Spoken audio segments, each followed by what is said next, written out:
sucedió eso? Cuando Salomón estaba inaugurando el templo. Era un momento histórico. No se espera que la gloria de Dios iba a estar todo el tiempo llenando la casa, ¿verdad? Como lo hizo en la inauguración. De igual manera, en el libro de Hechos vamos a ver maravillas y prodigios que se ven en la parte inicial de la iglesia. Sin embargo, no se espera que esto va a ser lo común o lo diario o lo cotidiano en la iglesia. Muchas iglesias han querido hacer de esto como la vida cotidiana de la iglesia, sin embargo han tenido que falsificar estos milagros y señales, porque realmente lo que sucede acá es algo histórico, puntual en la vida de la iglesia, y también tiene un propósito. El propósito era confirmar el mensaje de la resurrección. Dios confirmó, Dios testificó juntamente con los apóstoles que Jesús había resucitado. ¿Cómo? A través de señales y prodigios. La predicación apostólica no es simplemente un mensaje bonito. La predicación apostólica es algo que fue respaldado con el Señor, por el Señor de una manera indudable a través de señales y prodigios. Ahora, nosotros necesitamos que este mensaje apostólico sea nuevamente confirmado. ¿Qué piensan? Ya fue confirmado. No necesitamos que sea confirmado nuevamente. Este mensaje es verdad. Dios testificó juntamente con los apóstoles la resurrección de Cristo. Así que mientras vamos estudiando, quiero que tengas en cuenta estas cosas. Este es un momento histórico. Esto tiene un propósito divino, y el propósito divino es confirmar el mensaje de la resurrección. Pensando en eso, vamos a ir a Hechos capítulo 3, versículo 1 al versículo 10. Dice: Pedro y Juan subían juntos al templo a la hora novena, a la hora de la oración, y era traído un hombre cojo de nacimiento, a quien ponían cada día a la puerta del templo, que se llamaba La Hermosa, para que pidiese limosna de los que entraban en el templo. Este, cuando vio a Pedro y a Juan que iban a entrar en el templo, les rogaban que le diesen limosna. Pedro, con Juan, fijando en él los ojos, le dijo: míranos. Entonces él les estuvo atento, esperando recibir de ellos algo. Mas Pedro dijo: no tengo plata ni oro, pero lo que tengo te doy. En el nombre de Jesucristo de Nazaret, levántate y anda. Y tomándole por la mano derecha, le levantó, y al momento se afirmaron los pies y tobillos. Y saltando se puso en pie y anduvo, y entró con ellos en el templo, andando y saltando y alabando a Dios. Y todo el pueblo le vio andar y alabar a Dios. Y le reconocían que él se sentaba a pedir limosna a la puerta del templo, La Hermosa, y se llenaron de asombro y espanto por lo que había sucedido. Aquí encontramos uno de los primeros milagros que aparecen en Hechos, ¿verdad? En Hechos vamos a encontrar varios milagros, especialmente realizados por Pedro y luego por el apóstol Pablo. Y es la curación de este cojo. Este cojo era un cojo de nacimiento, o sea, no era un problema de algún accidente que este cojo había tenido. Este cojo había nacido así. Tenía un problema congénito en sus piernas. Era un problema que no podía solucionarse, no había remedio, no había curación para este cojo. Él había nacido así, con sus piernas impedidas, sin forma de poder caminar. Más adelante en el capítulo 4 dice que ese cojo tenía más de 40 años de estar en esa condición. Leemos también acá en el versículo 2 que era llevado cada día al templo. Por lo tanto, era una persona conocida por el pueblo judío que llegaba al templo. Los judíos tenían 3 horas en la oración. Llegaban a las 9 de la mañana, llegaban a las 12 de la mediodía, llegaban a las 3 de la tarde y ese cojo siempre estaba ahí. Por otro lado, parte de la cultura judía era mostrar la bondad a través de dar limosnas. Así que ese cojo estaba en un lugar estratégico donde las personas lo miraban cada día, todos los días. Era alguien muy conocido dentro del pueblo. Ahora dice en el versículo 1 que iba Pedro y Juan, y me gustaría que pongas atención en este par, Pedro y Juan. Si usted lee en los evangelios, Pedro y Juan y Jacobo siempre andaban juntos. Pedro, Jacobo y Juan siempre andaban juntos. En la última cena, Juan está recostado en el pecho de Jesús. Y Pedro le hace señas desde el otro lado de la mesa para que Juan le pregunte a Jesús quién era el traidor. Ellos siempre andaban juntos, siempre andaban juntos. ¿Haciendo qué? Haciendo la obra del Señor. ¿Quiénes son sus amigos, hermanos? ¿Con quiénes andamos nosotros? ¿Quiénes son las personas que nos acompañan? ¿Quién es su Juan? ¿Quién es su Pedro? ¿Con quién anda? Qué bonito verlos a ellos juntos. Aún en la Biblia, al final el Señor los pone juntos en el canon.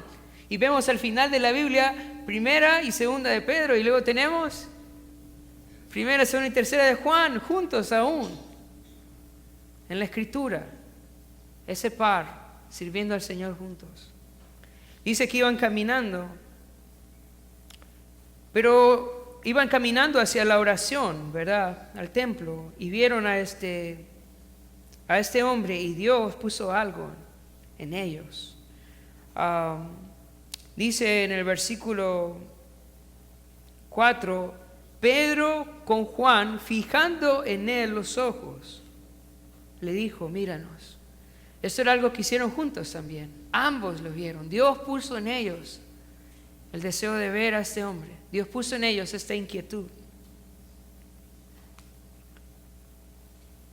Y dice en el versículo 6, Pedro dijo, no tengo plata ni oro, pero lo que tengo te doy. Piensa un poco en cómo eran los apóstoles. ¿Eran personas que tenían dinero? ¿Personas que tenían riqueza? No. Dice, no tengo oro ni plata. Estos apóstoles serían una vergüenza para los apóstoles de hoy. Porque los apóstoles de hoy consideran que para ser apóstoles hay que tener dinero. Pero los apóstoles de Jesús, dice, no tenían ni oro ni plata, pero tenían lo más importante, tenían a Jesús. Y eso es lo que falta hoy. Personas llenas de Jesús. Así era Pedro y Juan. Y le dicen en el versículo 6, mas Pedro dijo, no tengo plata ni oro, pero lo que tengo te doy en el nombre de Jesucristo de Nazaret. Levántate y anda. Y dice en el versículo 7, y tomándole por la mano derecha, le levantó y al momento se le afirmaron los pies y los tobillos. Estas palabras que se usan acá son palabras técnicas en griego que usaban los médicos. ¿Sabes? Quien escribió el libro de los Hechos era un historiador por excelencia llamado Lucas. Es famoso por la forma en cómo él escribe. Tanto el Evangelio de Lucas como el Evangelio de Hechos es singular por la precisión en la forma en cómo él relata la historia del ministerio de Cristo y de la plantación de la iglesia. Pero además de eso, era un médico. Este milagro fue documentado por un historiador que era un médico. Y la forma en cómo él lo describe es de una manera muy exacta, usando términos de doctor. Dice que en el momento se le afirmaron los pies y los tobillos. Eso no es como lo que uno ve en la televisión hoy, que le dice, tira la muleta, ¿verdad? Y se ve la persona que va a caer al piso, ¿no? Y tire la otra. No es así. Esto dice en el versículo 8, dice, y saltando se puso en pie. Esto era la mano de Dios, esto no era un fraude, esto no era un show, esto era la mano de Dios manifestándose en ese momento con el propósito de acompañar a los apóstoles en la testificación del Evangelio, en la predicación del Evangelio. Versículo 9 dice: y todo el pueblo le vio andar y alabar a Dios. Versículo 10: y le reconocían que era el que se sentaba a pedir limosna a la puerta del templo La Hermosa. Escucha esto, dice: y se llenaron de asombro y espanto por lo que había sucedido. Mira, una cosa es que algo te dé asombro y digas: wow, qué increíble.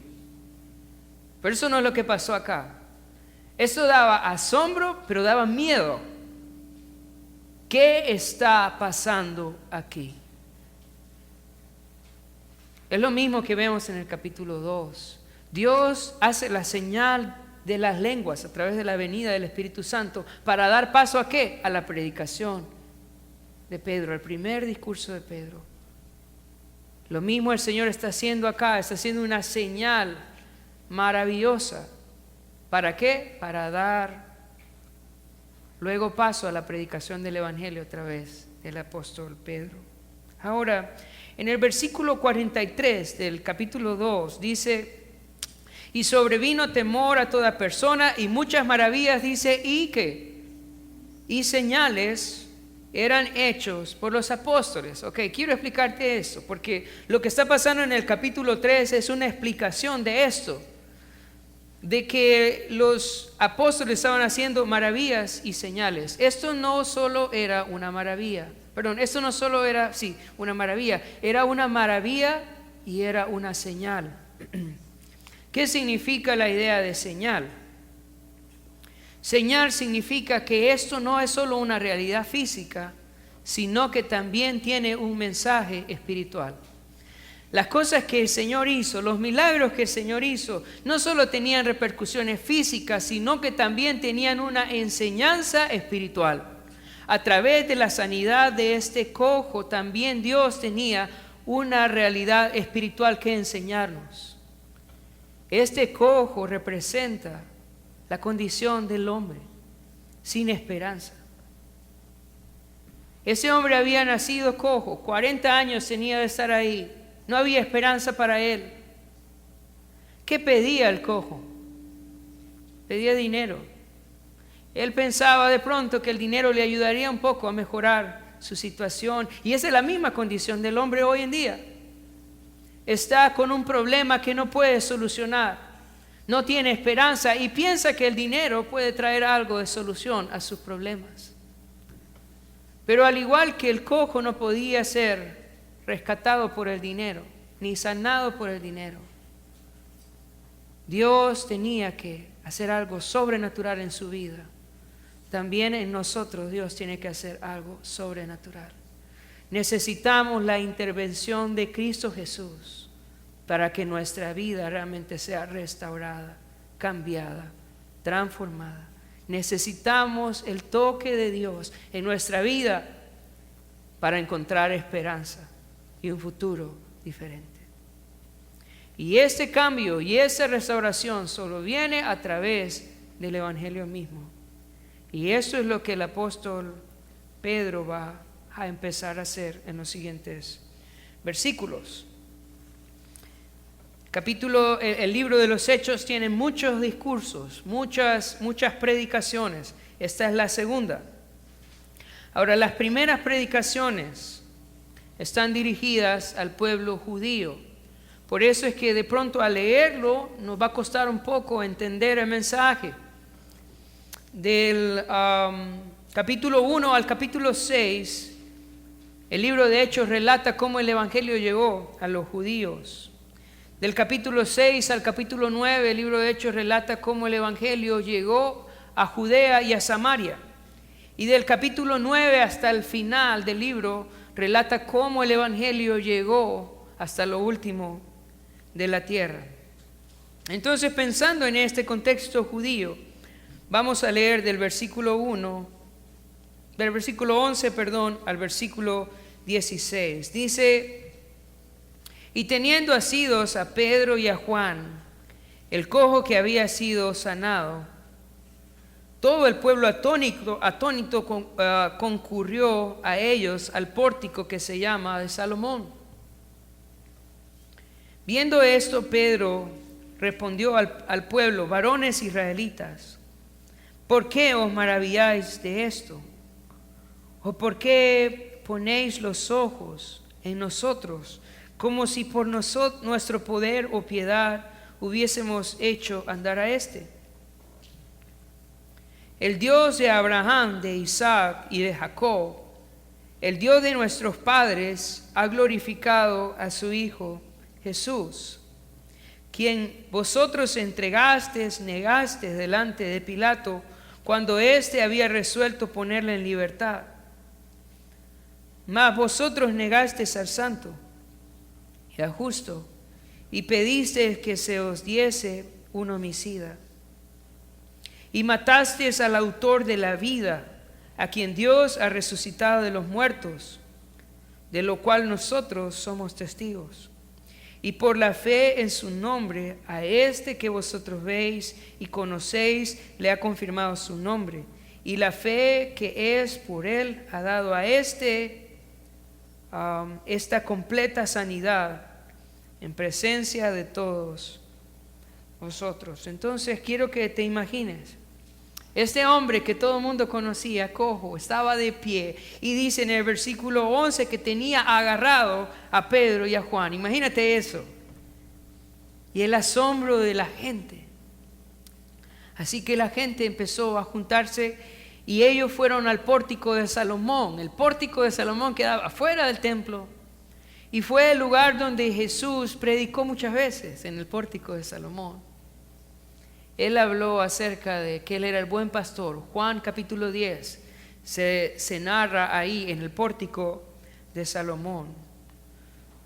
Lo primero que les dice, o les aclara a Pedro y Juan, es que esto no sucede por ellos, que no sucede por su piedad o por su poder. Qué bonito esto, ¿no? Es la actitud como apóstoles. Esto no es por nosotros, esto es por Cristo. No sé si has visto hoy en día vallas en las calles donde dice: ven por tu milagro, y aparece el rostro de una persona ahí. Eso es muy común hoy. Ver vallas donde hay fotos de personas y dice: ven por tu milagro. Pero ¿sabes qué hacen los apóstoles de Jesús? Lo primero es decirle: nosotros no somos, esto no es por nuestra piedad, eso no es por nuestro poder. Nosotros no hicimos nada. Estas son características de apóstoles verdaderos. Dan toda la gloria, dan toda la honra a Jesús. Ahora en el versículo 13 dice: el Dios de Abraham, de Isaac y de Jacob, el Dios de nuestros padres, ha glorificado, ¿qué dice? A su Hijo Jesús. Y aquí hay un problema, un pequeño problema de traducción. Esa palabra que traduce Reina Valera como hijo, en griego es padais, y la idea es siervo. Dios ha glorificado a su siervo. Para nosotros de pronto eso no tiene mucha relevancia, pero para los judíos sí. En el libro de Isaías, Dios describe al Mesías como su siervo. Así que aunque nosotros no entendamos la diferencia, para los judíos sí esto era muy importante. Lo que está diciendo aquí Pedro es que Jesús era el siervo de Dios que había de redimir a su pueblo. Esto lo encontramos en Isaías capítulo 52. Vamos a ir a Isaías 52. Jesús es el siervo de Dios prometido en el libro de Isaías. Vamos a ir a Isaías 52, versículo 13. Mira lo que dice. Mira la promesa del siervo de Dios. Pon atención, dice: he aquí mi siervo, escucha esto, será prosperado. Y luego dice: será engrandecido. Y mira, ¿y qué? Y exaltado, y será puesto muy en alto. ¿Puedes entender el flujo de las palabras acá? Lo que está diciendo es que mi siervo va a ser puesto sobre todo, exaltado, glorificado. Y luego habla en el capítulo 53 sobre la obra de este siervo. En el versículo 3, Isaías 53, 3 dice: despreciado y desechado entre los hombres, varón de dolores, experimentado en quebranto, y como que escondimos de él el rostro. Fue menospreciado y no le estimamos. En el versículo 5, mas él herido fue por nuestras rebeliones, molido por nuestros pecados. El castigo de nuestra paz fue sobre él, y por su llaga fuimos nosotros curados. En el versículo 10, con todo esto Jehová quiso quebrantarlo, sujetándole a padecimiento. Cuando haya puesto su vida en expiación por el pecado, verá linaje, vivirá por largos días, y la voluntad de Jehová será en su mano prosperada. Entonces lo que Pedro le está diciendo aquí a los judíos es: Jesús es el siervo de Dios prometido en el libro de Isaías. Y así como en el libro de Isaías dice que Jesús iba a ser exaltado, el siervo iba a ser prosperado, puesto muy en alto, Pedro le está diciendo: esto ya pasó. Dios ha glorificado a su siervo. Dios ha puesto a Jesús sobre todo. Él ha cumplido la profecía del libro de Isaías. Este siervo es Jesús. Y luego le dice en el versículo 13: el Dios de Abraham, de Isaac, de Jacob, el Dios de nuestros padres, ha glorificado a su siervo Jesús. Y dice: quien vosotros, escucha eso, entregasteis y negasteis delante de Pilato cuando éste había resuelto ponerle en libertad. Mas vosotros negasteis al santo y al justo, y pedisteis que se os diese un homicida, y matasteis al autor de la vida, a quien Dios ha resucitado de los muertos. Entonces él está diciendo, mira, Pedro le está diciendo: Jesús es el siervo de Dios prometido en Isaías 52 y 53, a quien ustedes entregaron ante Pilato, cuando Pilato lo quería soltar. Pero ustedes lo entregaron a él y lo negaron. Cuando Pilato preguntó: ¿a quién quiere que os suelte? Dice: negaron al santo y al justo, y pidieron que se les entregara a un homicida. De pronto estás aquí pensando, diciendo: qué malo de los judíos, ¿no? Pero nosotros no hemos hecho lo mismo. No vivimos una vida negando a Jesús, despreciando, dando la espalda al Señor. Y luego dice en el versículo 14: mas vosotros negasteis al santo y al justo, y pedisteis que os diese un homicida. Versículo 15: y matasteis al autor de la vida. Al autor de la vida. Y la idea de autor es la fuente. Mataron a la fuente de la vida.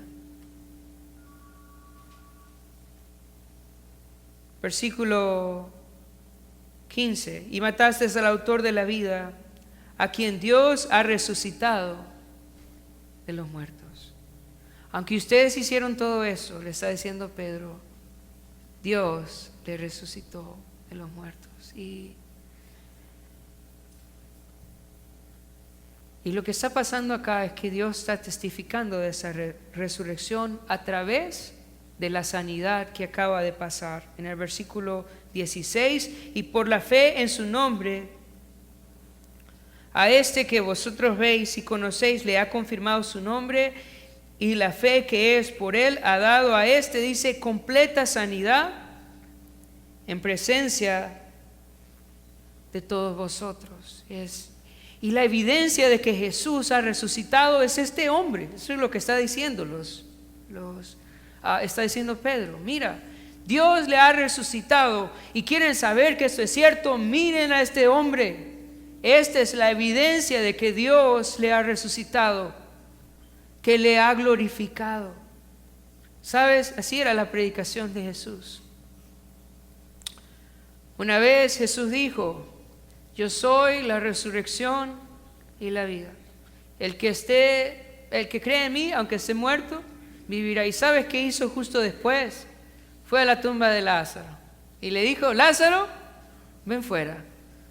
La predicación de Cristo iba acompañado del poder de Dios de manera visible, evidente. Y la predicación apostólica también.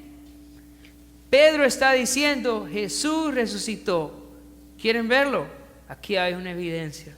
Este hombre es una evidencia de que Jesús resucitó.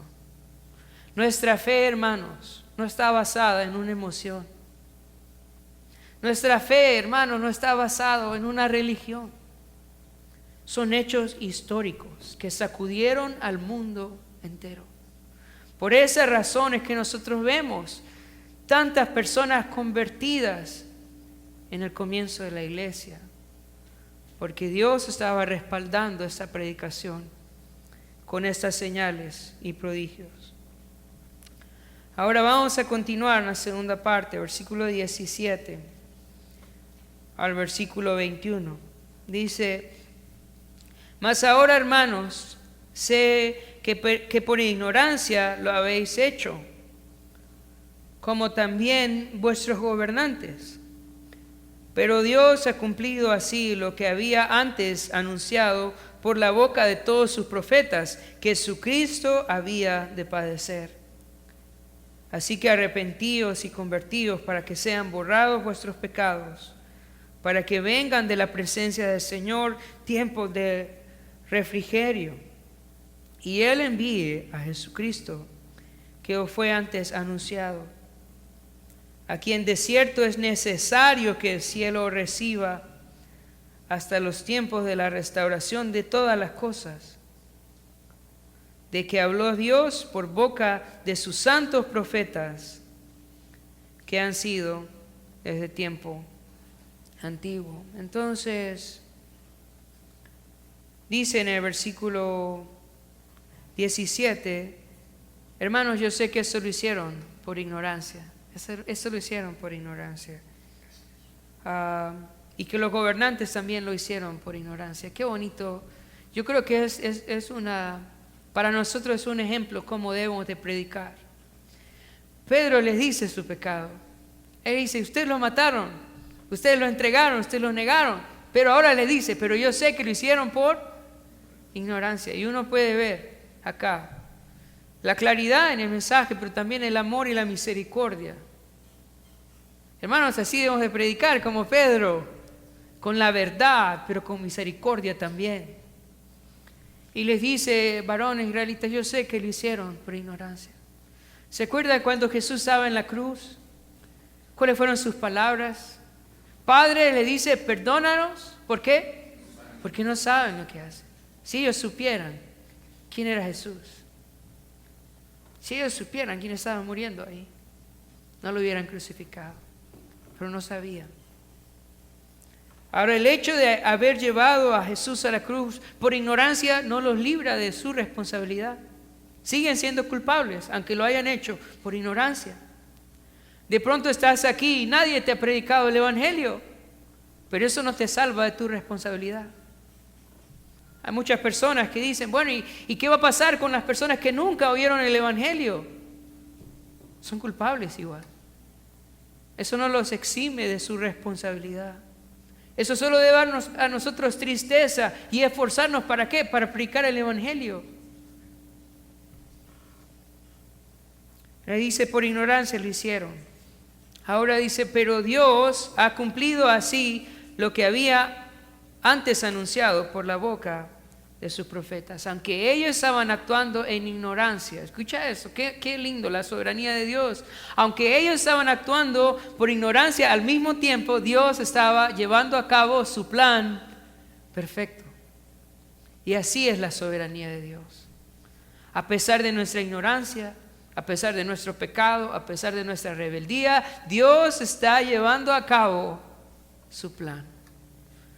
Pronto vemos a nuestro alrededor tanto desorden y decimos, ¿qué está pasando? No te preocupes. Dios está llevando a cabo su plan.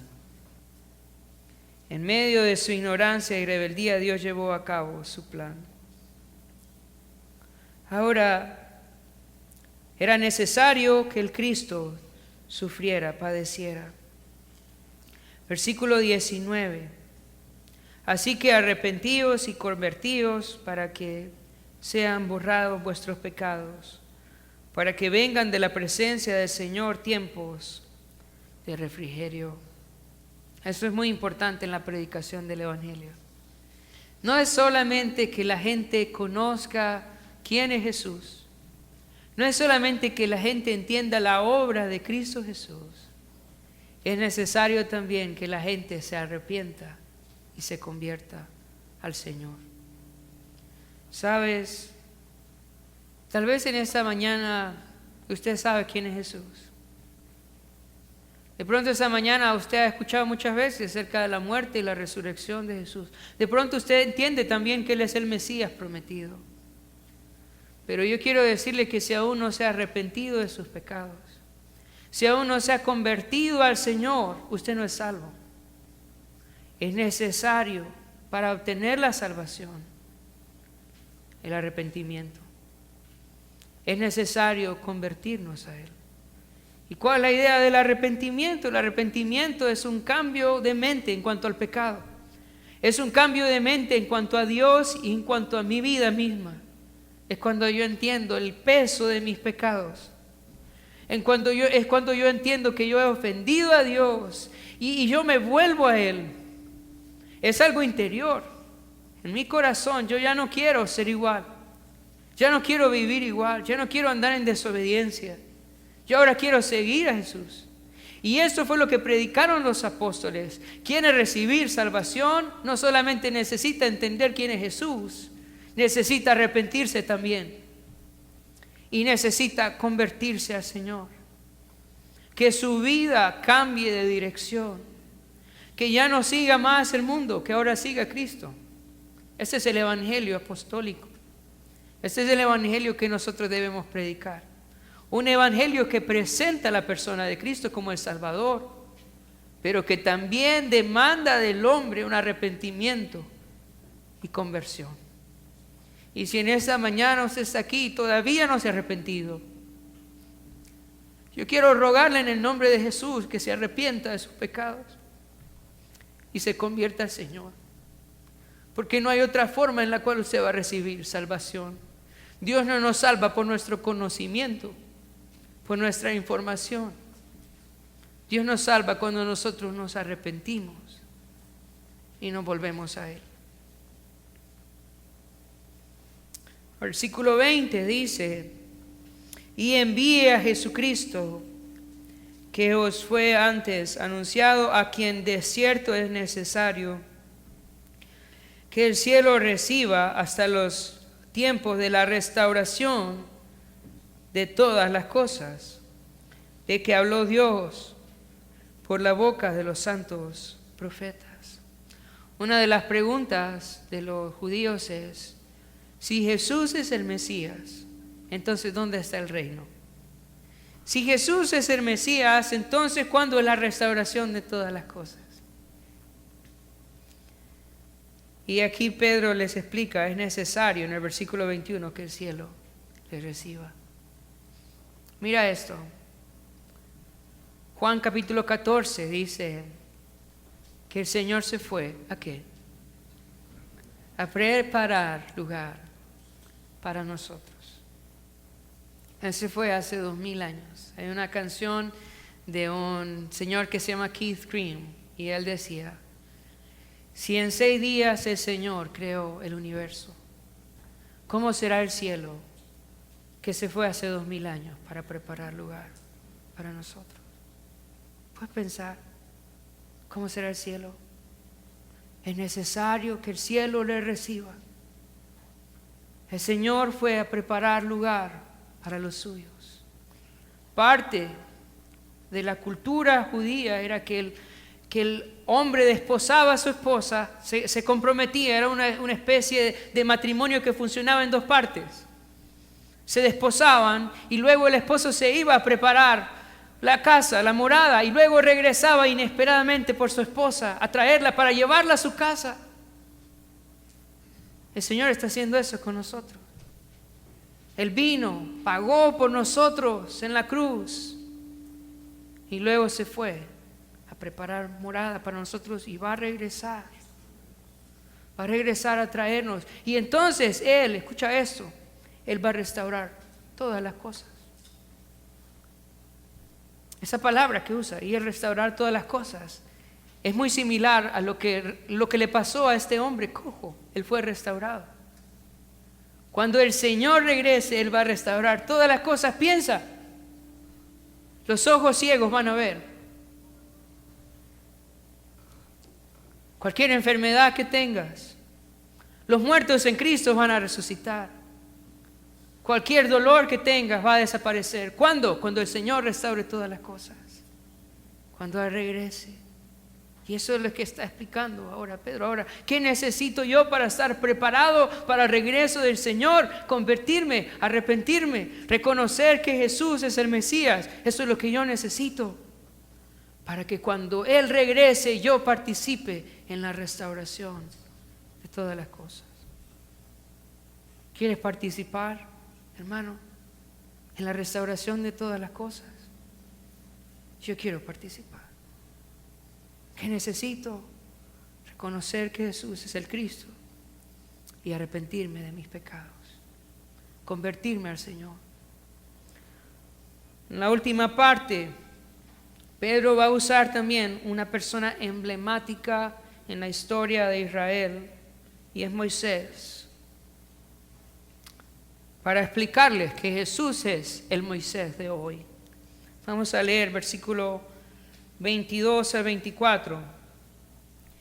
Porque Moisés dijo a los padres: el Señor vuestro Dios os levantará profeta de entre vuestros hermanos como a mí. A Él oiréis en todas las cosas que os hable. Y toda alma que no oiga al profeta será desarraigada del pueblo. Y todos los profetas desde Samuel en adelante, cuantos han hablado, también han anunciado estos días. Si había una persona importante para los israelitas, era Moisés. Piensa un momento, ¿qué fue lo que hizo Moisés? ¿Qué hizo Moisés? Moisés sacó al pueblo de Israel de la esclavitud y los llevó 40 años en el desierto. Y aunque él no entró a la tierra prometida, sí llevó el pueblo hasta la tierra prometida. Moisés fue un hombre que Dios usó para darle libertad a su pueblo y para llevarlos a la tierra prometida. Y Moisés dijo: Dios levantará otro como yo. Otro que nos va a libertar de los pecados y nos va a llevar ¿a dónde? A la tierra prometida. ¿Y sabes quién es ese otro Moisés? Es Jesús. Es Cristo. Él es el Moisés. Él es el Moisés. ¿Quieres entrar a la tierra prometida, hermano? Necesitas seguir a Jesús. Ahora en el versículo 23 hace una advertencia. Dice: y toda alma que no oiga a aquel profeta será desarraigada del pueblo.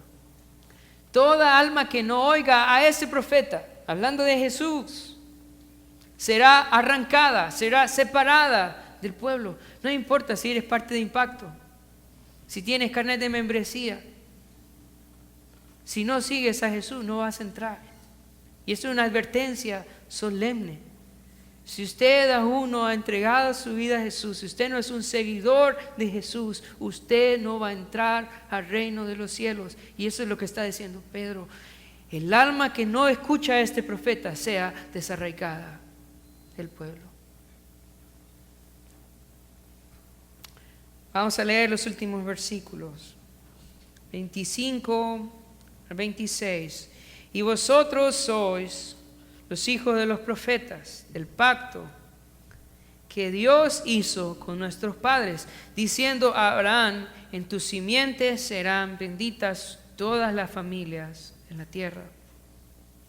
A vosotros primeramente, Dios, habiendo levantado a su Hijo, lo envió para que os bendijese, a fin de que cada uno se convierta de su maldad. Y aquí está hablando del privilegio que han recibido los israelitas. Él está diciendo, vosotros sois los hijos de los profetas. Y esa palabra hijos también se puede traducir como herederos.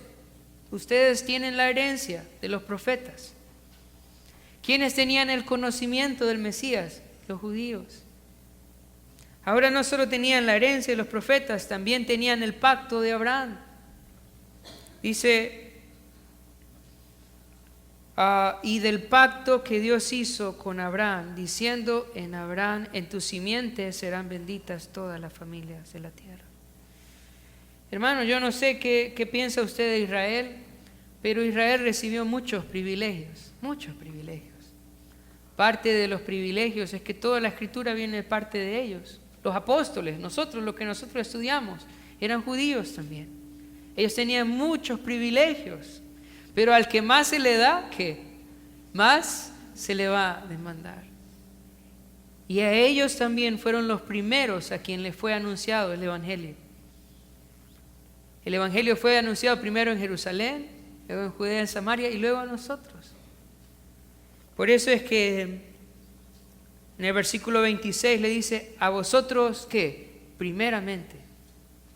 Ellos tuvieron el privilegio de escuchar primero el Evangelio. Ellos debieron de ser los primeros en abrazar el Evangelio. Ellos deberían de ser los seguidores de Jesús hoy en día.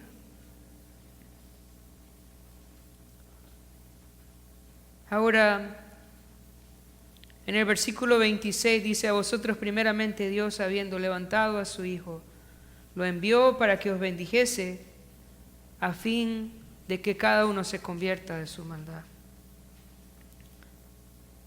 Dios le prometió a Abraham, en tus simientes serán benditas. ¿Quiénes? Todas las naciones de la tierra. Y en el versículo 26 nos explica de qué se trata esta bendición. ¿Cuál es la bendición de Dios? Dice en el versículo 26, al final, a fin de que cada uno se convierta de su maldad. Entonces, ¿cómo iba a bendecir el Señor a todas las naciones? A través de Cristo Jesús, para que ellos se convirtieran de su maldad. Hermanos, yo creo que tenemos que empezar a usar bien la palabra bendición. Hoy en día todo el mundo usa la palabra bendición. Dios te bendiga, qué bendición, ¿verdad? ¿Cuál es la bendición, hermanos? ¿Qué dice este pasaje que es la bendición? La bendición es Cristo, ¿cierto?